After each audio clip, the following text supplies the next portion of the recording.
இலங்கை வங்கியின் புதிய தலைவராக ஜனாதிபதி சட்டத்தரணி ரொனால்ட் பெரேரா இன்று தமது கடமைகளை ஆரம்பித்தார். ஜனாதிபதி சட்டத்தரணி ரொனால்ட் பெரேரா இன்று தனது கடமைகளை ஆரம்பிப்பதை முன்னிட்டு இலங்கை வங்கி தலைமையகத்தில் சர்வமத நிகழ்வுகள் ஏற்பாடு செய்யப்பட்டிருந்தன.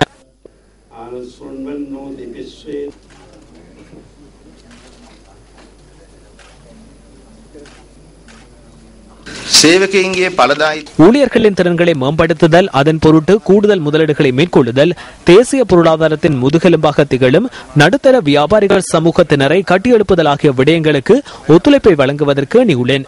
அத்துடன் வங்கி செயற்பாடுகளை முன்னெடுப்பதற்கான செலவினங்களை குறைத்தல் தொடர்பிலும் வாடிக்கையாளர் சேவைகளை மேம்படுத்துவதற்கு தேவையான தொழில்நுட்பத்தை பெற்றுக்கொள்ளும் பொருட்டும் அதிக முதலீடுகளை மேற்கொள்வதும் இந்த நிறுவனத்தின் தலைவர் என்ற ரீதியில் எனது நோக்கமாகும். கொழும்பு புனித ஜோசப் கல்லூரியின் பழைய மாணவரான ரொனால்ட் பெரேரா கொழும்பு பல்கலைக்கழகத்தின் சட்டத்துறை பட்டதாரியாவார்.